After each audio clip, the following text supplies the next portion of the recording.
Welcome to Breaking News to Trading Moves. You know, when you bake a loaf of bread, there is a very specific moment where you have to put the dough in the oven, close the door, and just walk away. Right, you can't just stand there staring at it. Exactly. If you sit there staring through the glass, opening the door every 2 minutes to check the crust, you let the heat out. You ruin the bake. You have to let the process do the work. Yeah, the outcome requires you to step back. But financial markets are not a controlled kitchen environment. That is very true. Sometimes the oven catches fire. And if you have deliberately walked into the other room because your recipe told you to wait 45 minutes, well, you are going to come back to a pile of ashes. Right. So that tension between letting a process play out and managing the very real chaos of the environment is exactly what we are examining today. We are looking at the concept of deliberate inactivity, specifically in swing trading, where trades are held for days or weeks. Yeah, and the central question we're debating is this. Does the slow, inactive nature of swing trading provide an essential edge for discipline and risk management, or does this intentional distance create rigid vulnerabilities when market conditions suddenly change? Right. And I will be arguing that the deliberate inactivity of swing trading is the ultimate tool for emotional control. By waiting days or weeks for clear setups, holding through normal pullbacks, and ignoring intraday noise, traders build a sustainable routine that actually prevents overtrading. And I come at it from a different way. While preventing emotional trades has undeniable value, relying on that distance and using predefined routines introduces severe blind spots. The inactivity celebrated in swing trading leaves capital dangerously exposed. Exposed to what, exactly? We are talking about unpredictable overnight gaps, sudden news events, and data releases. Those require immediate, active management rather than passive waiting. I see why you might worry about the kitchen catching fire, but let me give you a different perspective. Let's talk about the mechanics of emotional control, because that is the foundation of this approach. Okay, go ahead. Watching every single price movement distorts a trader's reality. If you stare at a 1-minute chart, a minor pullback looks like an absolute collapse. The red candles cascade, momentum indicators flash, and, your adrenaline spikes. Sure, your brain goes into a fight or flight response. Exactly. Over what is essentially random noise. But wait, that random noise is actual money changing hands. It is real capital. It is. But if you zoom out to a daily chart, that exact same price movement is just a standard, healthy retracement within an upward trend. The distance that swing trading enforces physically prevents traders from moving stop losses. Right. It stops them from meddling. Yeah, or entering weak setups simply because they feel the urge to do something. I understand the psychological comfort of zooming out, definitely. But dismissing intraday price action as mere noise ignores vital, real-time information. We are talking about reviewing price only at planned times, maybe once or twice a day. Which maintains discipline. But think about what that actually means in practice. You are reacting to changes hours after they occur. You are ignoring the smoke because your planned review schedule says you do not check the kitchen until 4 o'clock. That is rigid, not disciplined. That is a compelling point, but have you considered the alternative? Without that planned schedule, you fall right back into the trap of constant reactivity. Not necessarily. Well, to return to the oven analogy, checking the heat every minute does not speed up the baking process. The market breathes, it oscillates. If you are watching every single tick, you are constantly tempted to intervene. You mean pulling the tray early? Yeah, you pull it early, you cut your profit short, or you flip your position entirely because of a momentary spike in volume that ultimately means nothing on the daily time frame. Constant observation can make normal volatility feel much more critical than it actually is. I hear you, but I just don't buy that real-time awareness inherently forces bad decisions. It allows a trader to see the character of the market changing before it prints as a completed daily candle. How so? Let's get into the mechanics of order flow for a second. If an institutional seller steps in and starts dumping massive volume at 10 in the morning, the character of that pullback is entirely different than a low-volume retail drift. But can the average retail trader actually distinguish between institutional distribution and, say, a high-frequency algorithm running a stop hunt? An experienced active trader certainly can. And the danger of the swing trading approach is that by the time your end-of-day review rolls around, your predefined stop loss might have already been triggered. That's what the stop is there for. Or worse, bypass completely due to a sudden plunge. You are flying blind for hours at a time in the name of emotional comfort. I am not convinced by that line of reasoning because it assumes the trader is completely detached, which isn't the case at all. You define the risk before entry and give the price enough time to develop. But intraday volatility is real. The reality is, most intraday volatility is specifically designed to shake out weak hands. The algorithms hunt for those tight stop losses. By stepping back and operating on a swing trading time frame, you place your stops outside that daily noise. So you just accept the wider swings? Right. You accept a certain amount of fluctuation as the cost of doing business. You aren't flying blind. You are making a conscious choice not to micromanage the turbulence. But micromanagement and risk management are two completely different things. Let's look at this concept of waiting, which is emphasized heavily. We are told traders should wait for breakouts to confirm or pullbacks into support or for volume to improve. Yes, confirmation is key. From a purely mechanical standpoint, let's break down the math of this waiting. Go ahead. Let's say a stock has a strong support level at $100 and a logical target at $110. The active manager buys the bounce right at $101. Their risk is $1, their potential reward is $9. A 9-to-1 risk-to-reward ratio. Exactly. Now, the swing trader, following this advice, waits for confirmation. They wait for the daily candle to close, the volume to confirm, and the trend to establish. They don't enter until the stock is at $105. Right, because now this setup is verified. But look at the math. Their target is still $110, and their logical stop is still under that $100 support. Now they are risking $5 to make $5. It becomes 1-to-1. Yes, their risk-to-reward ratio has collapsed. By demanding perfect confirmation, you are mathematically guaranteed to enter late, which halves your edge. The distance from your entry point to your logical stop loss grows wider the longer you wait. I see the math you are presenting, but you are leaving out the other half of the expectancy equation, which is probability. Activity and progress are not the same thing. Waiting is an active, strategic choice. How is doing nothing strategic? If a trader jumps in early at $101 before the volume improves, they might have a great risk-to-reward ratio. But what is their win rate? Are they just catching it at a falling knife? Not if they are reading the real-time order flow correctly. But anticipating a move before the market provides structural proof is often just gambling disguised as being proactive. Yes, the mathematical distance to the stop loss might be slightly wider after confirmation, but the probability of the trade actually moving in your favor is mathematically higher once the resistance is cleared. So you prefer a higher win rate over a larger payout? A 1-to-1 payout with an 80% win rate is infinitely more profitable over time than a 9-to-1 payout that only hits 5% of the time. Avoiding a poor trade by demanding clear metrics is a successful decision in its own right. Capital preservation is critical, yes, but sitting out every volatile event severely captures upside potential. Volatility is the engine of opportunity in the markets. Which brings us to the ultimate volatility event, earnings. The strategy explicitly suggests waiting for major earnings data to pass before initiating a position. Right, sitting on the sidelines. It is advocating for the preservation of capital over the thrill of a coin flip. Earnings reports are notoriously unpredictable.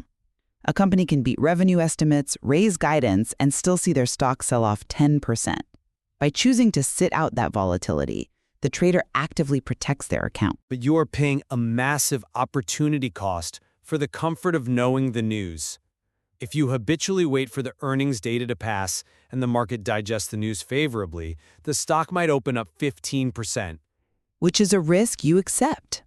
By the time the dust settles and your pristine, boring swing trading setup emerges, the bulk of the directional move has already occurred.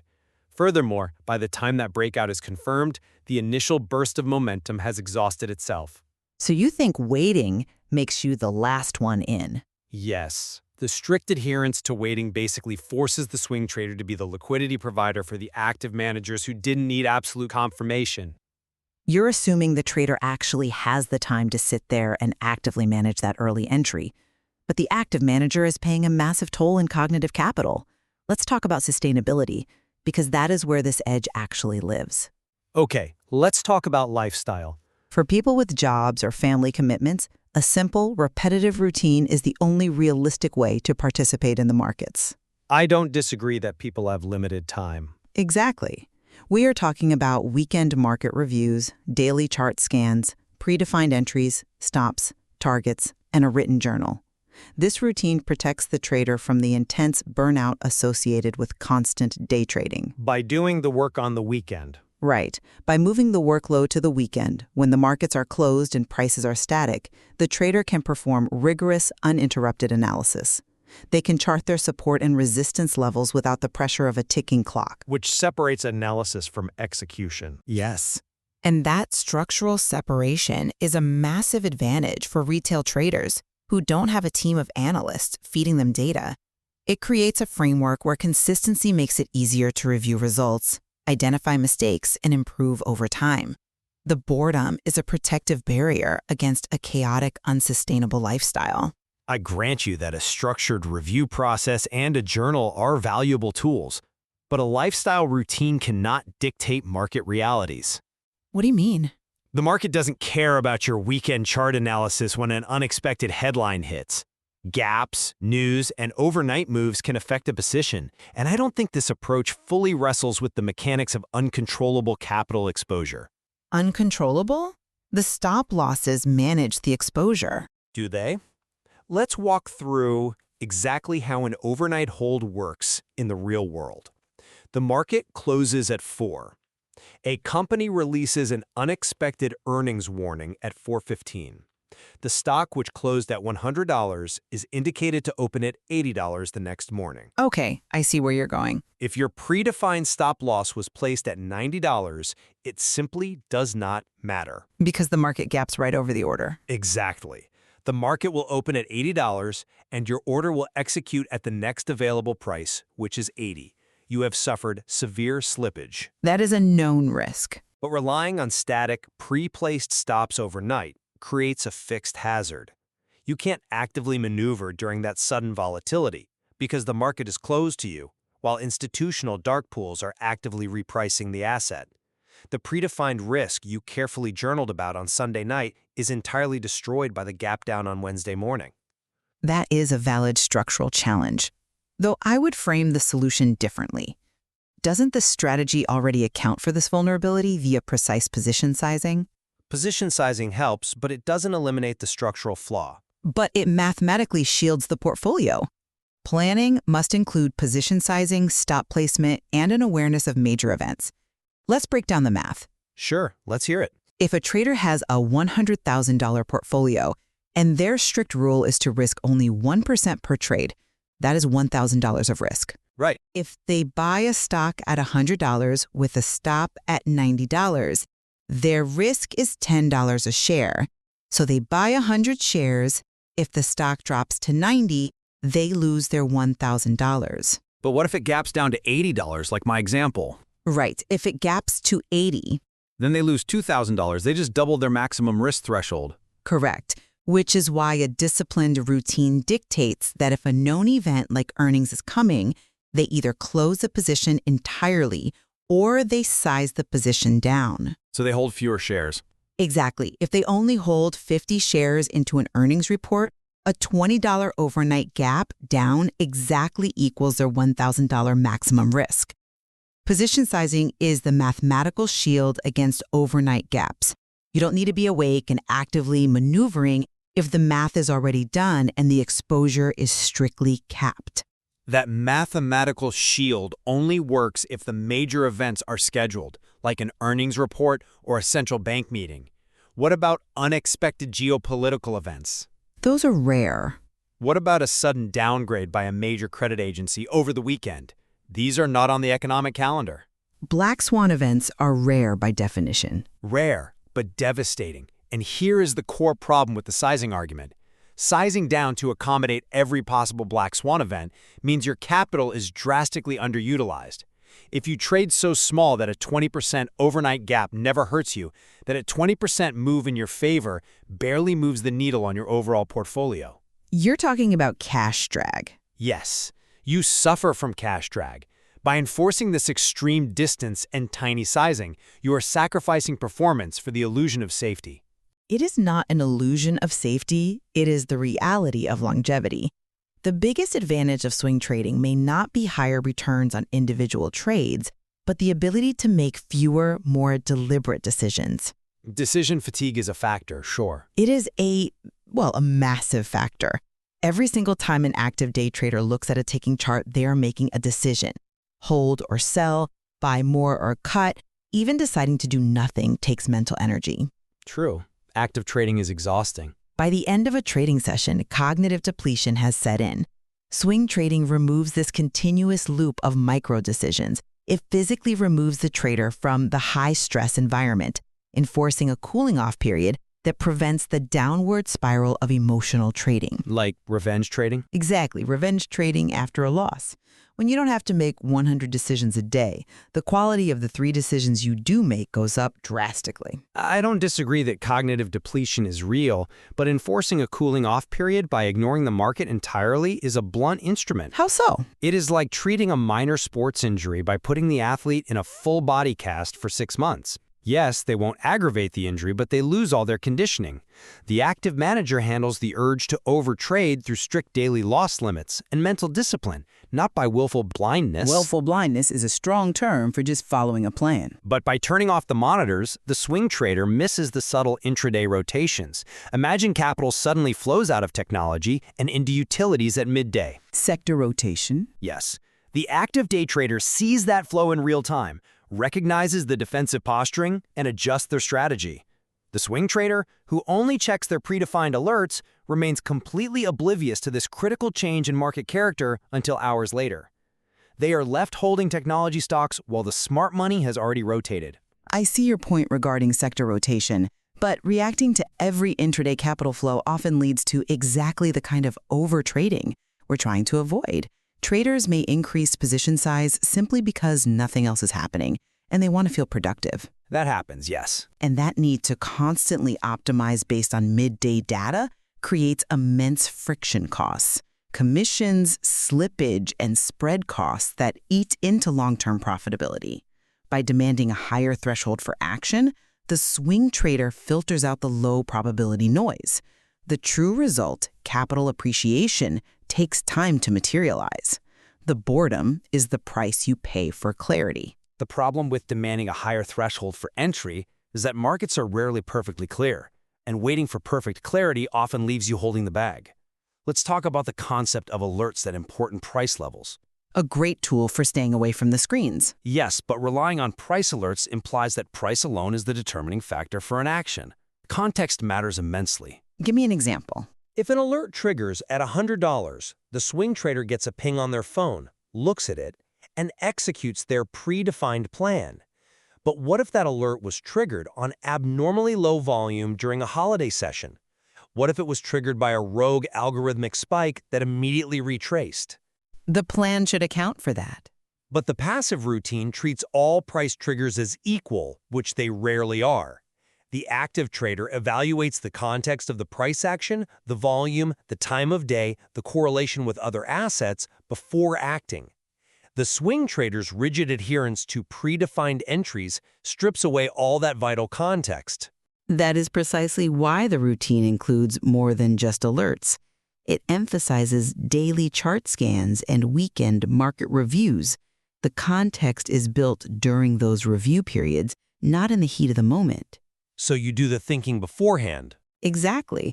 The plan is formulated when the mind is calm. You look at the broader market trend, the sector strength, and the historical volume patterns on Sunday. When the alert triggers on Wednesday, the execution is automatic because the contextual analysis has already been completed. By doing the heavy analytical lifting beforehand, you remove the emotion from the execution. But the context from the weekend review might be obsolete by Wednesday morning. The market is a dynamic, evolving mechanism.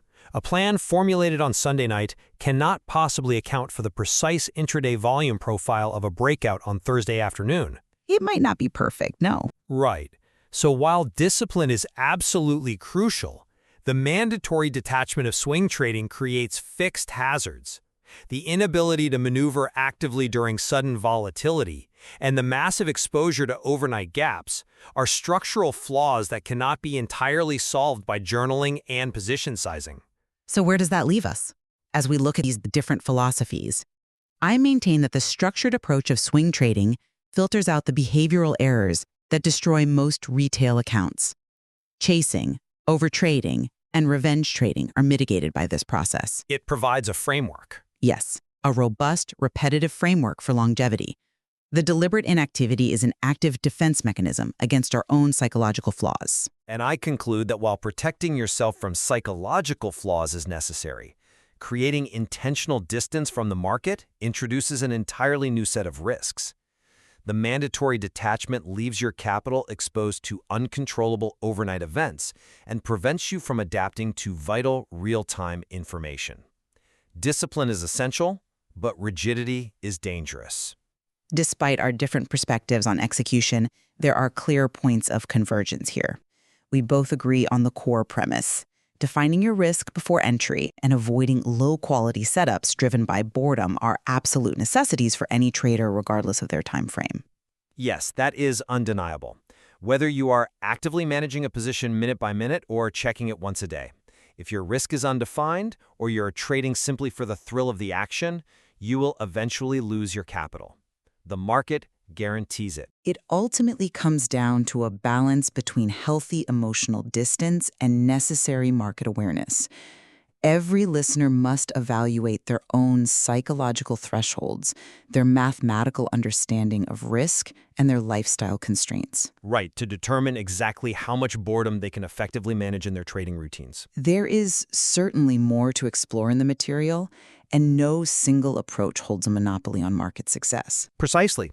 You have to know your own mental constraints before you can ever hope to navigate the market's constraints. Returning to where we started, perhaps the goal isn't to stare endlessly through the glass of the oven, nor is it to walk away entirely and risk a fire. The goal is knowing exactly when the process needs time to work and exactly when it requires a chef's intervention.